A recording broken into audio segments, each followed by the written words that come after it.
무엇으로부터 어떻게 지켜낼 것인가? 지금 알아야 할 안보 이슈를 선별해 정밀하게 묻고 명쾌하게 풀어드립니다.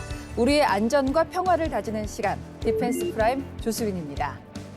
중동과 유럽에서 지속되는 두 개의 전쟁 영향일까요? 세계 국가들이 군비 경쟁을 확산시키고 있습니다.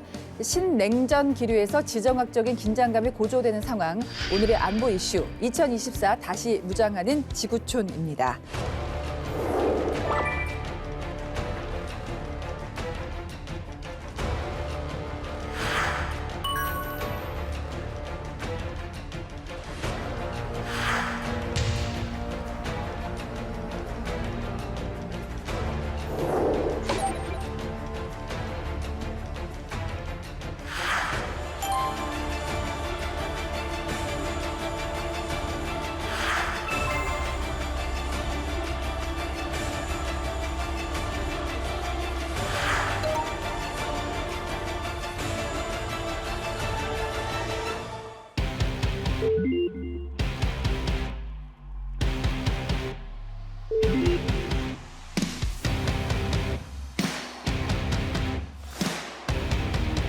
네, 세계 각국이 경쟁적으로 군비를 확충하는 움직임을 보이고 있죠. 차근차근 좀 짚어볼 텐데요. 먼저 좀 군비 개념부터 알아보겠습니다. 군비라는 게요, 정확히 어떤 걸 얘기하는 겁니까? 사실 좀 그렇게 구체적인 개념은 아닌데요. 병력이나 장비, 비용, 준비 태세 등, 즉 군사력을 이루는 어떤 종합적인 요소, 그거를 딱 두 글자로 줄여서 얘기한다면 군비라고 할 수 있습니다. 네. 어떻게 보면 한 국가의 군사력을 일컫는 포괄적이고 관용적인 표현, 이렇게 말씀드릴 수 있을 것 같은데, 좁게 얘기할 때는 어떤 군사비, 어떤 비용, 네. 그것만 가리킨 경우도 있고요. 그러니까 세계 안보 상황에 따라서 늘어날 수도 있고 줄어들 수도 있다는 거잖아요. 그러니까 네, 우리가 그렇죠. 각국 변화에 대해서 좀 주목하는 거 아닐까요? 결국은 이 군사력이라고 하는 걸 국가 목적과 국가 이익을 지키기 위해서 이걸 쓰는데 군사 설비를, 그러니까 병력, 무기, 장비, 시설 모든 거 다 포함하는 개념이에요. 결국 이게 돈도 돈이지만은요. 이 많은 것들이 나오면 어떻게 되냐, 관리를 해야겠죠, 그렇죠? 그다음에 이게 엉뚱한 사람들이 쓰이지 않게 통제를 해야 될 거고. 예, 대부분 국가들이 뭘 원하죠? 부국 강병을 원하지 않습니까? 그렇죠. 예. 자, 그래서 강병 없이 부국을 못 지킨다. 근데 강병에만 집중하면 어떻게 되죠? 부국이 망가지죠. 그렇죠. 부국이 예. 망가지죠. 그렇죠. 결국은 자, 이 소위 이 밀리터리 프리페어드니스, 이 군비의 적정선이 어딘가. 그다음에 이것도 맥락에 따라 틀려질 수가 있습니다. 서로 경쟁하는 국가들끼리 같은 경우는 군비를 계속 또 쌓아가야 되고요. 근데 이게 너무나 높이 쌓아졌을 때는 서로 감당이 안 되거든요. 네. 이게 바로 우리가 냉전 때 미국과 소련의 핵 경쟁이 바로 그런 모습을 보였던 거예요. 그러니까 적전선이 뭔지가 참 어렵네요. 그렇죠. 예. 결국은 그런 것을 찾아내는 것이 국가 경영, 그다음에 국제 정치에서 굉장히 중요한 네. 지점이라고 말씀드릴 수 있습니다. 자, 그렇다면 지금 어떤 흐름일까? 이제 각국의 무기 주문량을 보면서 좀 수치를 파악해 볼 수 있는데 2년 만에 10% 이상 증가했다, 이런 외신 보도가 나왔습니다. 특히 스톡홀름 국제평화연구소의 데이터를 분석했다는 얘기가 있는데 구체적으로 이게 어떤 내용인가요? 예, 이 연구소의 어떤 그 데이터에 따르면 전 세계 15개 주요 방산업체들이 미처 소화하지 못한 무기 주문 규모가 네. 작년 말 7,760억 달러, 그러니까 2년 전에 비해서 11% 정도가 늘었다, 이렇게 얘기를 하고 있는 거죠. 네. 2022년 군사비 추 현황이라는 보고서에 따라도 또 지난해 2조 2,400억 달러, 그러니까 우리 돈 약 2,900조 원, 2,900억 원도 아니고 엄청난 금액이죠. 유럽, 특히나 유럽 같은 경우는 30년 만에 최대치라고 그러는데, 이건 어떻게 보면 굉장히 당연한 얘기예요. 왜냐하면 30년 만에 최대 위기가 서였으니까, 바로 네. 우크라이나 전쟁. 이것 때문에 지금 유럽 전반적으로 또 군비 향상의 상황이고요. 또 중동은 중동대로 지금 우크라이나 전쟁부터 시작해서 이스라엘의 지금 이 가자지구 사태까지 포함해서 굉장히 안정이 전보다 불안정성이 높아진 상황이거든요.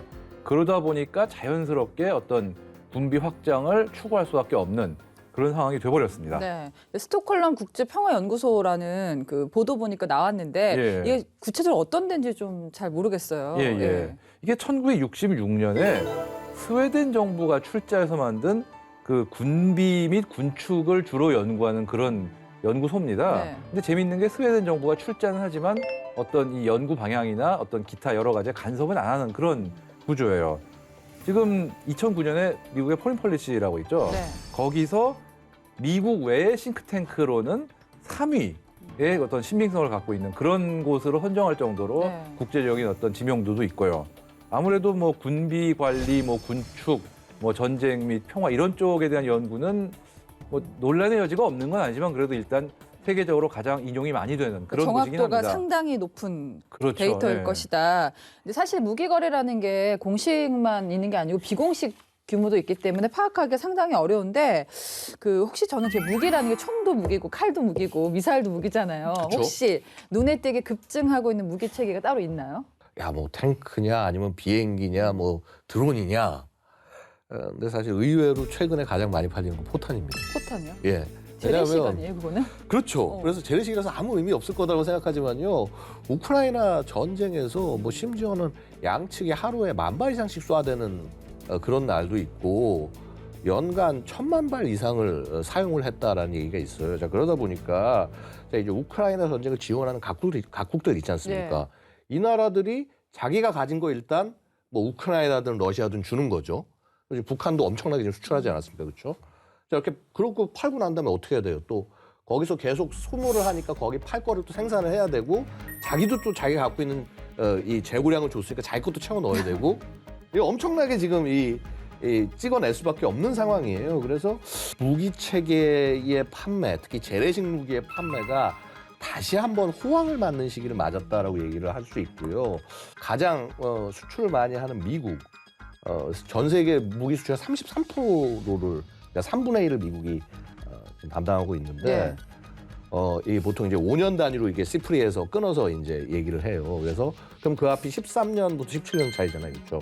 요 기간 딱 놓고 보면은 14%가 증가한 거예요. 기간 전체로 놓고 봤을 때. 근데 또 대조적인 건 뭐냐면 러시아 무기 수출이 31%가 감소했어요. 자기네가 써야 돼서 그런 건가요? 뭐 그런 네. 걸 수도 있지만은 네. 러시아 무기 체계에 대한 신뢰도 어느 정도 낮아지고 네. 더 좋은 무기들 이런 것들을 찾아 나가는 그런 모습이 되지 않나 싶습니다. 그 지금 약간 재래식 무기 얘기하셨는데 우리 저희 같은 일반인들은 그냥 무기 중에 제일 무서운 건 핵무기거든요. 이런 것도 어떻게 뭐 구매량 같은 게 파악이 되는 건지. 너무 정말 지적을 잘 해주셨어요. 사실 이게 다들 언급을 잘 안 하고 있는데 진짜 우리가 우려해야 될 건 핵무기의 증가 추세입니다. 국제적 핵 군축 레짐이 다 무너지는 상황이 되다 보니까 많은 국가들이 핵무기를 늘리고 있어요. 핵 보유국 한번 볼까요? 미국, 러시아, 영국, 프랑스, 중국 빼놓을 수 없죠, 그렇죠? 그다음에 핵 보유국이라고 할 수는 없지만 핵 무장국이라고 얘기할 수 있는 인도, 네. 파키스탄, 파키스탄, 이스라엘, 그다음에 북한. 예. 자, 이런 9개 국가들이 있는데 이게 12,512개의 핵무기를 보유하고 있다라고 평가를 하고 있습니다. 근데 그 중에서 9,576개가 잠재적 사용 가능 상태로 비축 중이라는 거예요. 그런데 이게 지금 제가 핵무기 늘어난다고 그랬잖아요. 네.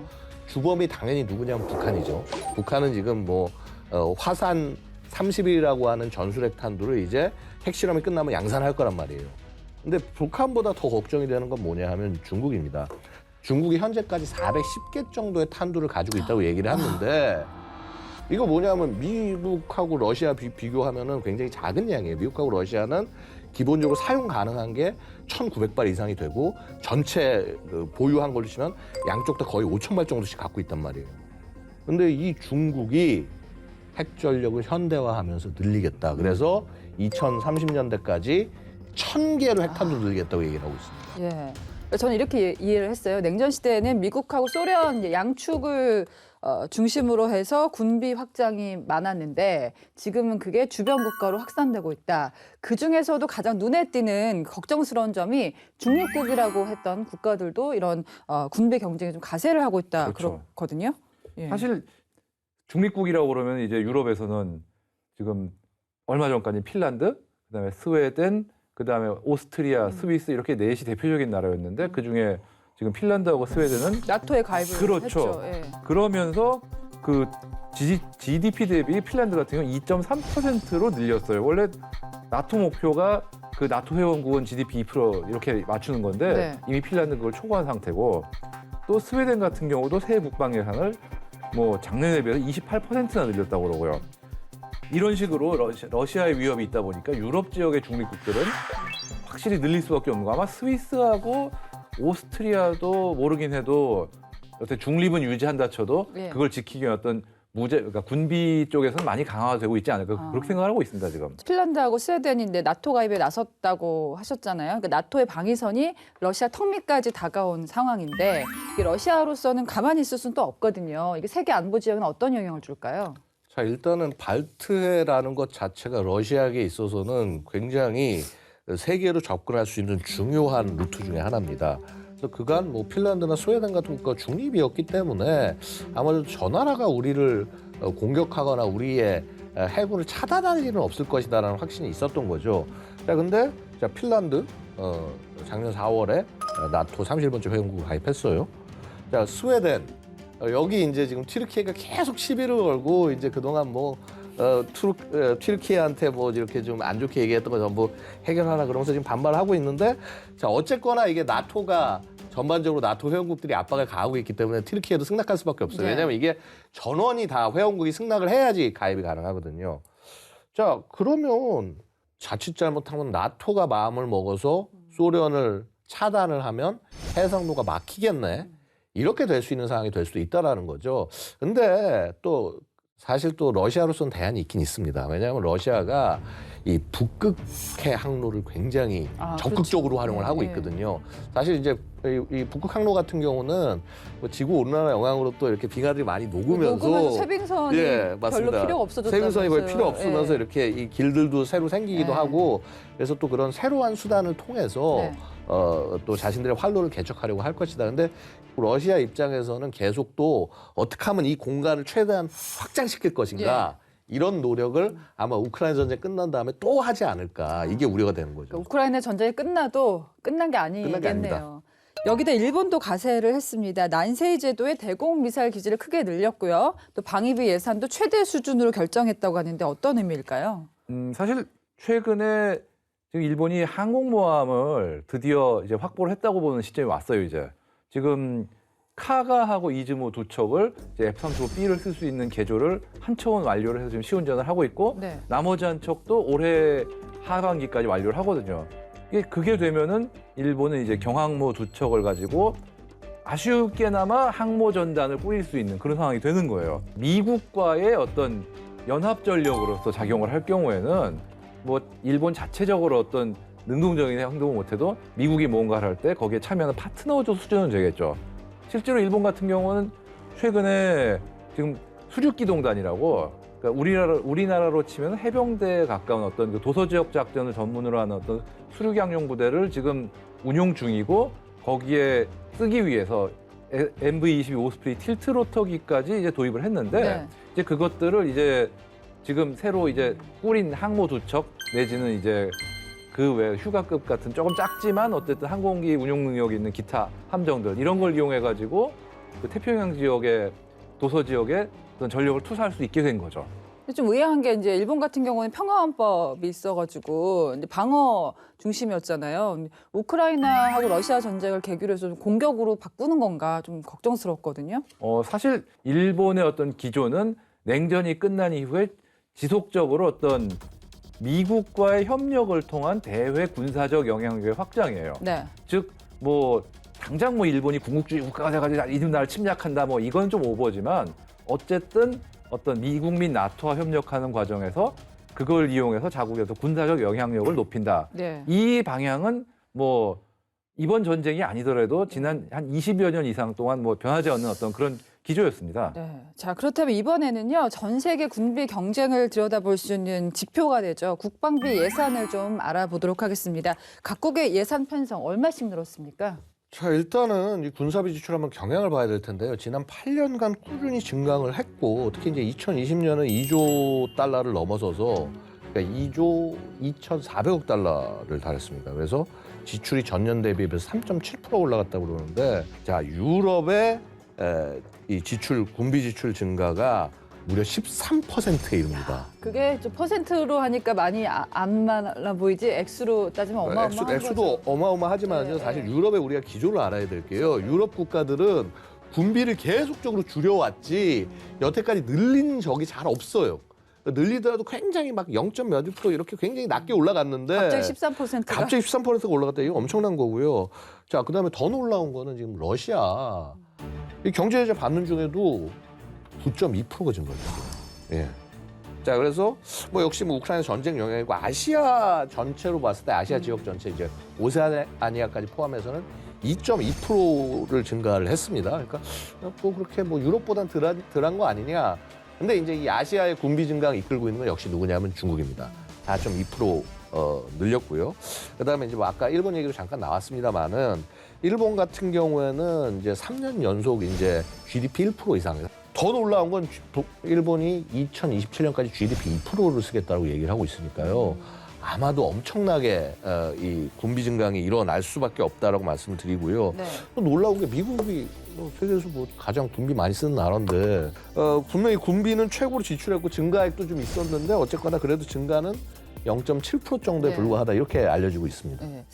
미국이 그래도 여전히 말씀하신 대로 좀 집중되는데요. 특히 올해 이 미국에서 신경 쓰고 있는 분야는 어딜까요? 이게 미국은 되게 재밌는 게 이제 그 내셔널 디펜스 어소라이제이션 액트라고 해서 이제 국방 수권법이라는 게 있습니다. 이 법안을 형식에 이제 매년 예산을 집어넣어서 통과를 시키는 거예요. 근데 이제 보면은 인도 태평양 사령부 그러니까 우리 과거 태평양 사령부라고 불렀던 요쪽에 한 5억 3,400만 달러 정도를 추가해서 중국에 대응하는데 이 그 중국에 대응할 수 있는 억제 능력 키워라. 여기 돈을 뭉태기 돈을 줬고요. 이제 그 돈 중에서 5억 3천만 달러 중에서 무려 3억 6천만 달러가 인태 지역의 동맹과 협력국들의 그 군사 협력하고 능력 키워주고 그다음에 여기에 뭐가 포함이 되냐면 대만에 대한 지원, 뭐 교육 훈련 이렇게 그 대만의 능력을 키워주는 것도 포함이 됩니다. 네. 그래서 이거 놓고 중국이 이제 당연히 난리가 났죠. 야, 이거 우리 중국 목표로 한 거잖아. 이거는 소위 말해서 미국이 군사 패권 유지하려고 이러는 거다. 이렇게 굉장히 강하게 비난을 했고요. 자, 그 이외의 분야를 봤을 때는 육군 별로 그동안 미국이 투자를 안 했는데 야, 이거 웬일인지 간만에 차기 전투 장갑차에 36억 불이나 돈을 썼습니다.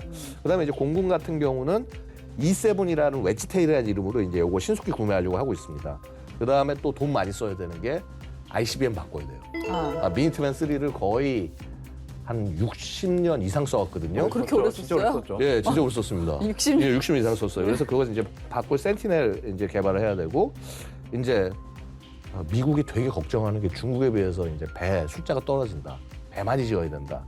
그래서 무려 333억 불을 신함 건조에 투입한다. 물론 이제 올 한 해만 투입하는 게 아니라 나눠 투입을 하는 건데 결국 중국과 러시아에 대한 전략 경쟁에 잘 대비를 해야 된다. 이런 방향으로 해서 키워나가고 있는 거죠. 그러니까 결국 중국과 러시아와 미국 간의 이런 전략 경쟁은 치열하게 계속될 거다라고 말씀을 드릴 수가 있습니다. 지금 얘기하셨는데 중국이 지금 미국하고 패권 경쟁을 하고 있잖아요. 근데 저는 예전에는 이게 미국하고 소련이었잖아요. 언제부터 미국하고 중국이 이렇게 경쟁을 벌였는지 군비를 가지고. 미국과 중국이 군비를 갖고 경쟁을 하게 되는 거 원래 2000년대 중반만 해도 그냥 중국이 조금 열심히 하는 모양이다. 이런 정도로 되겠습니다. 소위 이제 우리가 도박량이라고 그래서 중국 자체가 자신들의 그런 의도를 드러내지 않고 굉장히 낮게 접근을 했어요. 그리고 뭐냐면 제일 먼저 하는 거는 미국이라든가 서방 국가로부터 세계 시장이라고 인정을 받아야 되니까. 어느 정도 돈이 들어오기 시작하니까 특히 이제 시진핑 시대 들어오면서 본격적으로 이제 주변국들과 충돌하기 시작하고 소위 2012년 시진핑 집권 이후 군사 굴기라고 표현하는 소위 그런 중국몽을 실현하는 수단으로서의 군사력 이것을 얘기하기 시작하면서 드디어 이제 미국과 대결하기 시작을 했다. 그래서 보면은 사실 2000년대부터 한 2010년대 중반까지요 군비 증강이 한 10년 이상 10%씩 꾸준히 올라갔어요. 그게 좀 꺾여서 10% 밑으로 떨어졌다고 그래서 많이 꺾인 게 지금 이제 아까 말씀드린 4.2%인 겁니다. 그러니까 이게 그렇게 되다 보니까 어떻게 되냐면 2012년에서 2012년 때 군비가 지금 10년 후에 2배로 늘어요. 이런 식으로 이런 정도로 중국은 굉장히 군사력 증강에 진심이다. 중국이 이제 초점을 맞추고 있는 군사적 초점 전략은 어디일까요? 지금 중국이 가장 뭐 열성적으로 해온 게 네. 미국의 영향력을 중국 근해에 접근하지 못하게 하는 접근 거부, 흔히 말하는 A2AD 전략이죠. 네. 그거에 정말 열심히이긴 했는데 뭘 기본적으로 그 부분은 변함이 없어요. 그런데 최근 요 한 6, 7년 사이에 보이기 시작하는 게 우리는 미국을 막는 걸로 그치지 않고 우리가 적극적으로 다른 지역에 대해 전력을 투사하겠다. 어떤 그런 도발적인 모습도 많이 보이고 있는데 이게 어떻게 보면은 자연스러운 결과인 게 미국의 접근을 차단한 다음에 중국의 힘을 최대한 멀리까지 뻗겠다. 사실 그거는 1980년대부터 이어진 기류인데 다만 최근까지는 능력이 없어서 못하다가 이제는 능력이 갖춰지면서 네. 그걸 실현하고 있던 거죠. 사실 중국 같은 경우 항공모함만 해도 이미 80년대에 퇴역한 호주 항모 멜보른을 구입을 해서 항모 뭐 어떻게 만드는지 그걸 연구하고 그럴 정도로 겉으로 드러나지 않게 굉장히 오랫동안 그 야망을 꿈꿔온 어떤 그런 나라예요. 남사군도라고 표현되죠.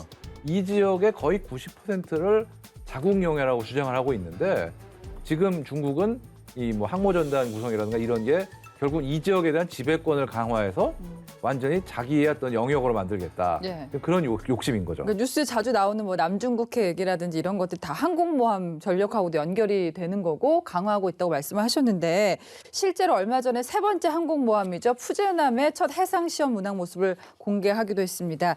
2030년까지 최소 4개의 항모 전단을 운영하겠다는 계획도 밝혔는데요. 중국이 이렇게 항공모함 전력을 강화하는 이유는 뭘까요? 2차 세계대전 이후로 이제 항모가 즉 항공기가 해전에서 핵심적인 수단이 된 거예요. 네. 그러니까 이게 다른 나라의 투사도 투사지만 적의 해군 전력을 완전히 절멸하기 위해서는 강력한 이 해군 항공대 그래서 이 바다 위에서 얘를 떠서 얘를 공격할 수 있는 능력을 갖는다. 그러면 해상을 장악할 수 있다. 그럼 왜 해상을 장악하려고 그러느냐? 해상을 장악한 국가들이 결국 무역을 장악하고 세계를 장악해 왔죠. 중국은 이런 역사들을 보면서 굉장히 깨달은 겁니다. 야, 우리가 중국이 세계 대국이 되려면 결국 해상력을 장악하지 않으면 안 된다. 그리고 또 중국은 항모에 대해서 원한이 굉장히 많습니다. 뭐냐 하면 이렇게 대만을 좀 압박하려고 그러면은 미국이 항모를 막 2척, 3척씩 끌고 와가지고 옆에 와서 압박을 가하면은 그거 보면서 야, 저거 우리가 무슨 일 있어도 항모 만들어가지고 저거 꼭 갚아준다. 아마 그러한 정서들이 이 중국의 항모를 갖게 만드는 굉장히 큰 힘이 되지 않았을까. 마찬가지입니다. 우리 대한민국 같은 경우도 6.25 전쟁 때 전차 하나 없어서 이 엄청나게 답답하니까 지금 세계 최강의 전차를 만들고 있지 않습니까? 이렇게 약간 이 역사적 경험이라고 하는 것이 그 국가, 국민, 그다음에 군대에게 미치는 영향이 상당하다 말씀드릴 수 있습니다. 어떻게 보면 중국이 땅이 진짜 넓으니까 대륙 그 중심의 세계관을 가질 수밖에 없는데 여러 가지 이유 때문에 확장이 된 거군요. 이제 해안까지. 그렇죠. 그러니까 그게 반성을 한 거죠. 이제 우리가 너무 그동안 대륙에만 매여 있었다. 전 세계로 나가서 수많은 부를 쟁취하고 그다음에 지금 중국에게 중요한 게 뭡니까? 에너지. 그렇죠. 자, 그러면 이거 전부 해상을 통하지 않을 수가 없는 거예요. 그래서 전 세계로 나가겠다, 해군을 통해서. 근데 마음은 다 아는데 항공모함이라는 게 천문학적인 비용이 발생한단 말이에요. 결국에는 중국이 경제 성장을 한 데서 자신감을 얻은 거 아닐까요? 돈이 있으니까. 사실 그렇죠. 그러니까 이게 사실 실수라고 표현하는 분들도 많습니다. 그러니까 뭐냐 하면 소위 중국의 WTO 가입을 받아들이고 자, 그렇게 해서 자본화가 되면은 이 나라가 민주주의를 좀 더 이렇게 하면서 국제사회에 같이 편입하지 않겠냐. 미국이 이제 이런 생각으로 접근했고 특히나 9.11 테러 이후에 대테러 전쟁을 하면서 원래 전쟁한 물가를 잡아야 되잖아요. 그러려면은 중국같이 세계 공장에서 굉장히 막 싸게 만들어내는 게 필요하다는 거죠. 자, 그런데 그렇게 해서 돈을 쌓은 중국의 모습은 국제 질서에 한다기보다는 마음에 안 드는데 우리가 우리 걸로 만들 거야. 그렇게 지금 방향이 달라지고 있는 거죠. 결국 뭐냐 하면은 저는 국제 질서라고 하는 것 자체는 사실은 누가 세우는 것도 세우는 거겠지만은 예를 들어 우리가 미국이란 나라한테를 뭐 인정하는 건 뭐냐면 니들을 해서 통해서 하니까 질서나 이런 거 잘하고 편해지는데 이래서 편익에 의해서 가는 부분이 충분히 있거든요.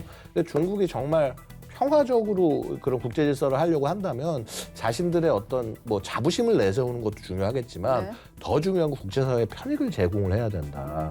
이게 사실은 국제 질서가 갖는 공공재적 성격이라는 겁니다. 네. 어떤 선천적 내추럴본 패권? 약간 좀 그런 느낌이 있는 네. 나라라 사실 제 생각에는 예. 설령 중국이 공산주의 국가가 아니었더라도 경제력을 축적하고 국력을 축적하면은 어떤 형태로든 미국하고 어떤 마찰을 빚지 않을까 생각을 하는데 다만 이게 또 선천적으로 미국과 대립할 수 없는 공산주의 정권이라 더 빨리 그렇다. 심화된 예. 그 느낌이 있다고 저는 보는 거죠. 공산주의가 절대적인 그 요소는 아닌데 그렇죠. 어떤 촉발시키는 계기 정도는 되는 것이다. 엄밀히 따지면 공산주의라는 어떤 그 차원 이상으로 권위주의 독재잖아요, 지금. 네. 그러다 보니까 더 이게 가속화되는 그런 면이 있는 것 같아요. 말씀하신 걸 쭉 제가 들어보니까요. 예전에 냉전 체제였다고 하고 지금 신냉전 체제라고 하면은 신냉전 체제에서는 해군력 강화가 굉장히 중요할 것 같은데 어떻습니까? 사실 군행전에서조차도 네.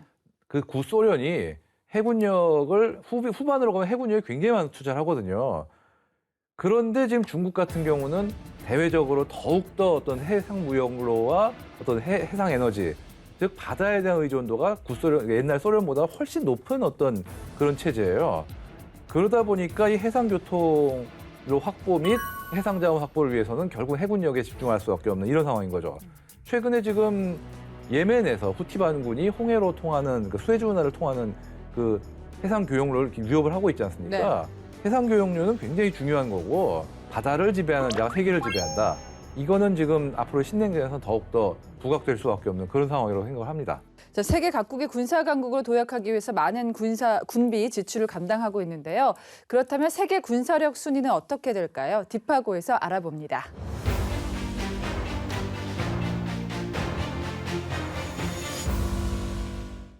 구국 강병. 나라의 살림을 넉넉하게 하고 군사력을 튼튼하게 한다는 말입니다. 오늘날에도 동서고금을 막론하고 강한 군사력을 육성하는 것은 경제력 발전과 함께 모든 국가의 최우선 목표인데요. 그렇다면 어떤 나라들이 그 목표를 이뤄나가고 있을까요?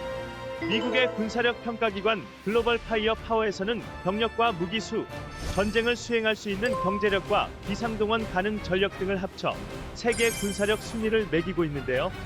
오늘 딥하고에서는 글로벌 파이어 파워가 발표한 2023년 세계 군사력 순위를 알아봅니다. 먼저 10위입니다. 1, 2차 세계대전 당시 연전연패를 거듭하며 최약체라는 오명을 쓴 나라가 있는데요. 바로 이탈리아입니다. 하지만 60년대 이후 제조업을 바탕으로 군사력을 키워오며 지중해의 강자임을 여실히 보여주고 있는데요.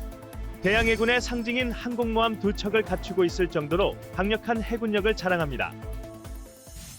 유럽엔 전통적인 군사 강국이 많죠. 그중 한 나라가 프랑스입니다. 9위를 차지했는데요.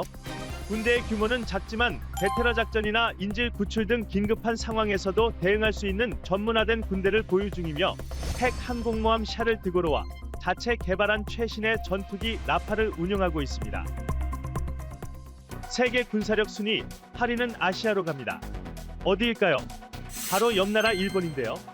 일본의 자위대는 치안 유지를 위해 창설된 부대이지만 최첨단 무기 체계를 갖춘 막강한 군사력을 자랑합니다.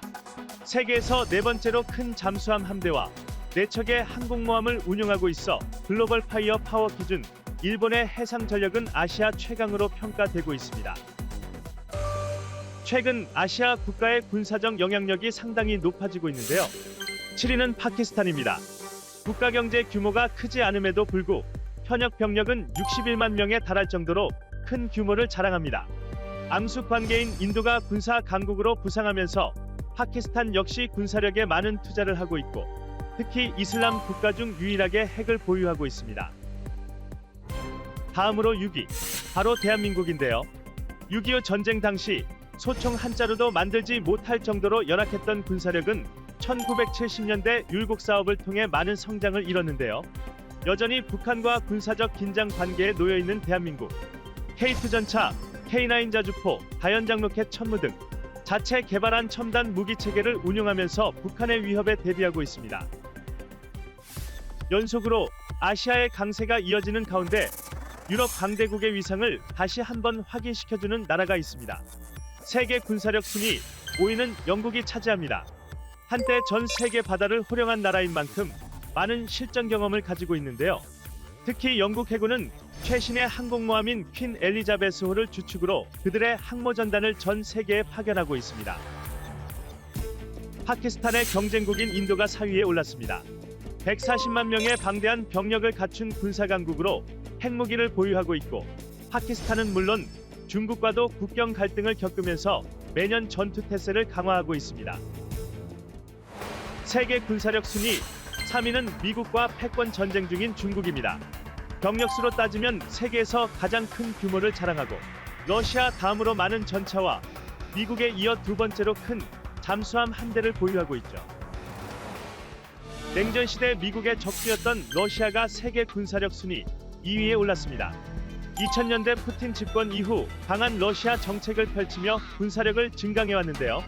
우크라이나 침공으로 상당한 손실을 입었지만 여전히 세계에서 가장 큰 탱크 부대를 보유하고 있습니다. 세계에서 가장 군사력이 강한 나라 1위는 명실상부 최강 군사강국 미국입니다. 세계 1위의 공군력과 해군력은 유사시 지구상 어느 지역이든 24시간 이내 타격 가능한 능력을 갖췄고 웬만한 나라의 군사력과 맞먹는 항공모함 전력을 11척이나 보유하고 있을 정도로 압도적인 군사력을 자랑합니다. 여기서 잠깐. 그렇다면 북한의 군사력 순위는 어느 정도일까요? 북한은 34위에 올랐습니다. 하지만 여기까지는 재래식 군사력만 평가한 기준인데요. 핵무기를 포함해 군사력 순위를 매긴다면 북한이 6위로 10위인 대한민국을 앞서게 된다고 합니다. 세계 안보 지형이 요동치는 가운데 앞으로의 군사력 순위에는 어떤 변화가 생길지 주시해야겠습니다. 지금까지 딥하고였습니다. 네, 디펜스 프라임 지구촌 군비 경제에 관해 얘기 나누고 있습니다. 세계 곳곳의 군비 경쟁 확충 짚어봤는데요. 그만큼 안보 위기감이 크다는 얘기겠죠. 지속되는 두 개의 전쟁이 큰 원인이 됐을까요? 물론입니다. 근데 하지만은 이 전쟁이라고 하는 것도 결국은 전 세계적인 흐름에 영향을 받는 것이라고 말씀드릴 수가 있습니다. 뭐 우크라이나 전쟁 결국은 있던 러시아의 그 국제사회를 향한 자신들의 영역 확보 그리고 또 사실 러시아 옆에서 계속 압박을 받고 있던 국가들 같은 경우에 자신의 그 독립성과 활로를 확보하기 위한 그런 노력들 결국 이러한 갈등들이 국제사회 전체에 이런 부분들이 펼쳐져 있는데 결국 그간 그럼 왜 전쟁이 안 났냐? 국제 질서 자체가 야 이거 전쟁이 나면 한 국가를 억압하고 전쟁을 하지 못하게 막고 나름 기능을 하고 있었는데 팽팽한 그 팽팽한 긴장감이 있었는데 결국은 이게 전쟁이 원인이어서 국가들이 군비를 확충한다기보다는 네. 이런 국제 질서가 제대로 유지가 되지 않기 때문에 네. 이제 스스로를 지키기 위해서 군비를 더 늘려가는 모습이 보이지 않냐 저는 이렇게 보고 있습니다. 그러니까 국제 질서가 유지되지 않기 시작했다는 그 징후 중에 하나가 지금 군비 통제 조약이 계속 파기가 되고 있습니다. 미국과 러시아가 잇따라 핵무기와 재래식 무기 관련 군축 합의서 이탈했는데요. 이건 또 어떤 파장으로 이어질까요? 11월 7일에 유럽 재래식 무기 감축 조약에서 러시아가 공식 탈퇴했죠. 냉전이 끝날 무렵에 러시아가 또 그 당시에 소련이죠. 소련 및 또 동유럽 국가들 그리고 또 서방의 나토 이 두 세력이 이제 갖고 있는 무기의 숫자와 종류 이런 걸 좀 제한을 하자 이렇게 해가지고 CFE 유럽 재래식 무기 감축 조약을 한 건데요. 문제는 러시아가 지금 우크라이나 전쟁을 하면서 이게 이 조약 때문에 우리의 어떤 무기 증강만 제약을 받고 거꾸로 나토는 제약 없이 좀 확장을 하고 이런 말도 안 되는 주장을 하는데 요는 이게 말이려고 아니고 를 떠나가지고 러시아가 이제부터는 그동안의 어떤 군축 체제나 이런 거를 지키지 않겠다라고 선언을 한 거죠. 네. 그걸로 끝나는 게 아니에요. 어떻게 보면 더 큰 문제가 그동안의 어떤 전략무기 감축 협정. 지금 이거를 지금 이게 기존에 했던 전략무기 감축 협정이 2026년에 만료가 됩니다. 그동안은 그거를 대체할 신전략무기 감축 협정, 뉴 스타트가 진행 중이었는데 이거에도 이제 더 안 하겠다. 이렇게 해버린 거죠. 지금 이렇게 돼버린다는 결국은 잘못하면은 냉전 시대 같이 어떤 서로 핵실험과 어떤 재래식 군비 증강이 그러니까 핵전력 증강과 재래식 군비 증강이 쌍두마차로 어떤 군비 증강을 이끄는 굉장히 안 좋은 상황으로 갈 수 있다 이렇게 얘기할 수가 있는데 네. 물론 옛날 소련 시대 같지만 엄청난 어떤 증강으로 이어질 거다. 그건 단기간에 힘들겠지만 그래도 장기적으로 방향은, 보면은 상당히 불안한 건 요소인 건 확실한 거죠. 예. 결국 이 국제 질서를 끌어가는 가장 핵심은 뭐냐면요. 핵레짐이에요. 핵레짐. 그러니까 안보리 상임이사국 5개 국가들이 공식적으로 핵을 보유할 수 있는 핵 보유국이라고 얘기할 수 있는 게 그게 국제 질서를 이렇게 만들어 놓은 거예요. 근데 이제 자 이런 게 무너지죠. 자 지금 사실 국제 핵레짐 거의 무너진 거랑 마찬가지입니다. 북한 같은데도 뭐. 예, 뭐 그러니까요. 그러니까 일단은 핵 군축 레짐이라고. 그러니까 핵 군축을 위한 노력들이 대표적인 게 3가지가 있어요. 역사 속에서. 1970년에 했던 ABM, 그러니까 이제 그 탄도탄 요격 미사일 개발하지 말자는 조약. 이거 2002년에 미국이 깼습니다. 소위 사드나 이제 팩3 개발하면서 자 그렇게 했고요. 자 그다음에 INF 조약 아까도 얘기했지만 1980년에 조인이 됐는데 이것도 사실 트럼프 행정부에서 깼어요. 근데 이거는 깬 이유가 러시아가 사실상 이걸 지키지 않았기 때문에 이거를 깬 거고요. 그런데 자 지금 이 우크라이나 전쟁 때문에 러시아가 뉴스타트 이제 더 이상 조인 안 해. 이제 진행 안 돼. 자 그럼 이 3가지 핵심 조약이 다 무너진 거예요. 자 그러면은 과연 이 국제 핵 레짐 어떻게 끌고 갈 거냐. 이렇게 핵 레짐이 무너지면 여기서 제일 이득 보는 국가는 북한 같은 그렇죠. 불량 국가뿐인 겁니다.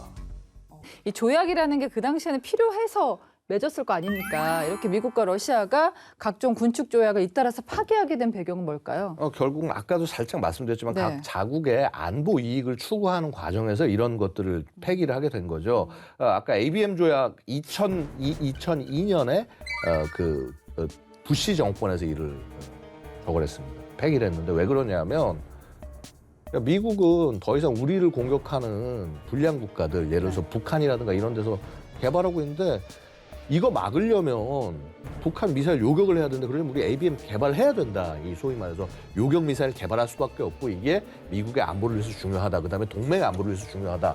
그래서 깬 거예요.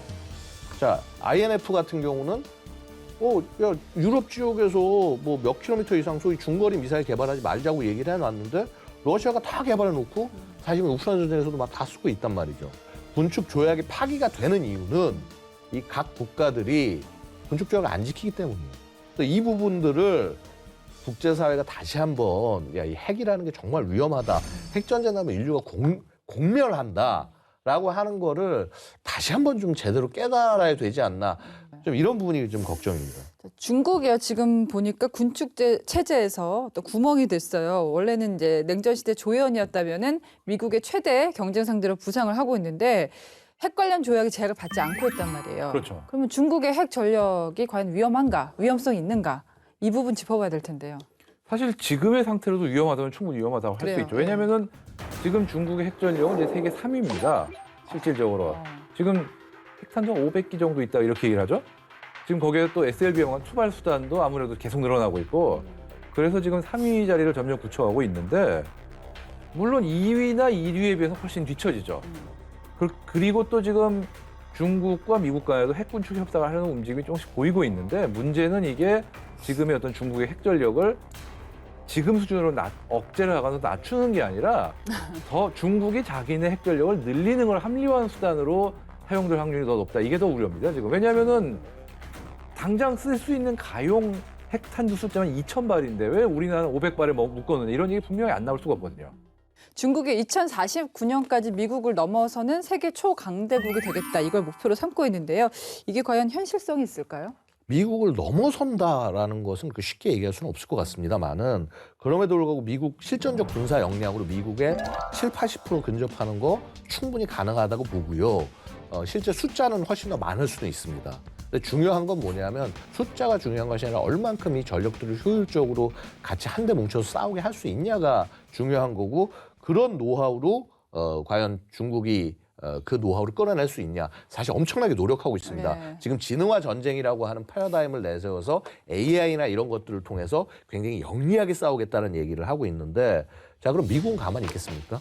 아니거든요. 더 뛰어가죠. 더 열심히 뛰어가고 그래서 이제 또 이거예요. 또 지금 사실 미국이 우리 혼자 군사력 우위 유지하는 건 너무 힘들어. 자 그러니 동맹국, 협력국 니들 같이 가자. 자 그래서 이렇게 같이 또 모여서 하면은 십시일반하면 되게 쉬워지잖아요. 자 그래서 만에 하나 중국이 미국이란 나라 하나를 혼자 뛰어넘었다고 하더라도 미국의 동맹국까지 같이 다 모여 있는 이거를 압도하기는 어려울 거다라고 말씀을 드리고 싶습니다. 동의하세요? 어떠세요? 기본적으로는 동의를 하고요. 네. 사실 중국이 지금 2049년 목표를 얘기했지만 사실은 중국의 경제력이 지금의 성장률대로만 가면은 뭐 미국을 넘어설 거다는 얘기도 벌써 실은 2020년대에 그럴 거다. 뭐 이런 추측까지 있었는데 사실 그렇게 쉽게 안 되고 있거든요. 무슨 얘기냐면은 현실에 그러니까 기존에 세운 목표와 현실의 방향이 똑같이 일치하지는 않고 그래도 중국도 기본적으로 성장이 둔화되는 상황이에요, 지금. 네. 거기서 인구 구조도 뭐 우리가 할 말은 아니죠. 거기도 지금 출산율 저하 이런 것 때문에 인구가 줄면 줄었지 늘지는 않는 상황이고 네. 그러다 보니까 중국이 뭐 이렇게 간단하게 뭐 미국을 넘어서 초강대국 될 거다. 쉽게 얘기하지 못하겠지만 그래도 앞으로 뭐 최소한 10년에서 20년 정도는 일단은 계속 높아지고 미국에 근접한 수준까지 갈 거다. 네. 이렇게 얘기할 수는 있을 것 같아요. 자, 그러면 이렇게 군비를 늘리기만 하면은 말씀하신 것처럼 부국이 되느냐. 미소 냉전 시대 구소련이 미국과 과도하게 군비 경쟁을 벌이다가 결국 이제 국가 부채 때문에 무너졌잖아요. 현 지구촌이 군비 경쟁 아주 과열돼서 경쟁을 벌이고 있는데 과연 이게 어떤 식으로 갈 거라고 보세요? 각국의 안보 평화를 지킬까 아니면 어디 한 군데 무너질까? 경쟁을 안 할 경우에는 균형이 맞지 않아서 무너지는 경우가 생겨요. 실제로 2차 대전 직전에 독일이 갑자기 군비를 팽창시키면서 그 어떤 힘의 균형이 무너지면서 2차 대전이 벌어진 그런 측면이 있거든요. 그런데 그렇다고 무한 경쟁을 한다. 또 그건 무한 경쟁은 무한 경쟁대로 균형을 깨트려가지고 전쟁을 일으키는 1차 세계대전이 어떻게 보면 그렇게 해서 일어난 거거든요. 그러니까 이게 결국은 군비 증강을 안 할 수는 없지만 어느 시점에서는 통제가 있어야 되는데 지금 현재의 문제는 통제 장치가 과연 다시 작동할 수 있을 것인지 지금 일단 무너진 건 맞아요.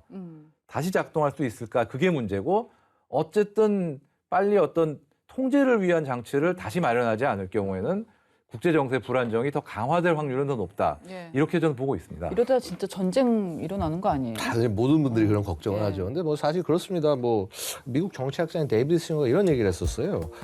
경쟁적인 군비 확장이 안보를 보장해주지 못하고 되려 전쟁을 높일 수 있다. 이거 틀린 말은 아닙니다. 근데 또 생각을 해보면 이렇습니다. 이게 뭔가 갈등이 봉합이 되려면 갈등이 극대화가 돼야겠죠. 근데 그 극대화가 되는 것이 전쟁으로서 표현되지 않게 하는 게 굉장히 중요할 것이다. 그리고 대개 전쟁으로 표현되는 것은 어떻게 되는 거냐면요. 대부분은 오판입니다. 오판. 대부분은 지도자의 오판, 그다음에 국민들의 오판 이런 것들이 겹쳐지면서 결국은 군비 경쟁이 전쟁으로 갈등에서 이 전쟁으로 확전되는 그리고 지금 그래서 많이 우리가 늘상 견주하지만 미중 패권 경쟁 얘기하지만은요 계속 지금 노력을 하는 것이 뭐냐면은 그냥 서로 군비 경쟁도 하고 계속 싸우고 뭐 하다못해 기술 경쟁도 하고 경제 경쟁도 하고 무한 경쟁으로 나가요. 하지만은 언제나 중요한 것은 어쩌면 지금 전쟁하면 서로 망한다. 특히 강대국 간의 전쟁은 동멸이다라는 거를 미국도 알고 중국도 압니다. 러시아도 알고요. 그렇기 때문에 사실은 그래서 아무리 작동하지 않은 것 같은 유엔이 그럼에도 불구하고 존재하고 있는 것은 그런 의미라고 볼 수가 있고요. 그래서 그런 측면에서 여전히 조정의 노력은 계속이 될 것이다. 사실 6.25 전쟁이 우리가 고래 싸움이 막 있는데 등이 터진 새우가 된 꼴이었던 거잖아요. 이러다가 우리도 큰일 나는 거 아닌가 걱정도 됐는데 올해 우리는 어디에 집중을 하고 있습니까? 뭐 늘 그렇지만 결국은 북한 문제에 집중할 수밖에 없는 거고 그러고 또 지금 북한의 대량살상 무기 문제도 있고 거기에 또 지금 북한이 계속 또 드론 같은 어떤 인지전 문제라는 어떤 기존에 없던 위협도 계속 높이고 있지 않습니까? 그러다 보니까 이런 것들에도 또 대응할 역량을 키워야겠고 근데 좀 골치 아픈 부분이긴 한데 그래도 지금 우리나라도 노력을 해가지고 이 부분에 어떻게든 대응할 수 있지 않을까 그렇게 기대는 하고 있습니다 지금. 노력하기에는 좀 안 좋은 변수들도 많아서. 그런데 이제 이런 거죠. 군비라고 하는 게요. 단순히 무기를 늘리는 것만 얘기하는 것이 아닙니다. 뭐냐 하면은 자, 뭐 인력, 뭐 장비뿐만 아니라 시설, 그다음에 이것을 어떻게 활용하는지. 그래서 이런 거예요. 지금 우리가 군비를 준비해야 될 게 단기적으로는 삼축체계 강화해가지고 해서 대북 억제력 강화하는 거 이거 맞습니다. 목표 맞고요. 자, 근데 뭐냐면 당장 인구 절벽이 다가와요. 병력 절벽 다가오고 2040년까지 거의 또 한 4만에서 15만 명을 줄여야 되는 상황이 또 올 겁니다. 자, 그러면 소위 그걸 이제 저는 2차 병력 절벽이라고 얘기하는데, 야, 이때 대비해서 미래 전력을 만들어낼 뿐만 아니라 미래에 어떻게 활용을 해야 될 거냐. 뭐 예를 들어서 PMC, 뭐 민간 군사력 같은 걸 활용을 할 거냐, 예비 군제를 어떻게 할 거냐, 여러 가지 문제들이 놓여 있다라는 거예요. 예. 그래서 그런 부분에 대해서 사실은 뭐 무기만 찍어내고 돈만 들인다고 능사가 아니라 가장 적절한 국방 경영의 방법을 찾아내는 거 굉장히 중요하다고 말씀드릴 수가 있습니다. 네, 국방력을 키우기 위한 군비 경쟁, 전쟁을 막고 평화를 지키는 수단이 국제 안보 지형의 위기감을 초래하는 건 아닌지 좀 살펴봤습니다. 디펜스 프라임 여기까지입니다. 저희는 다음 이 시간에 다시 찾아뵙겠습니다. 고맙습니다.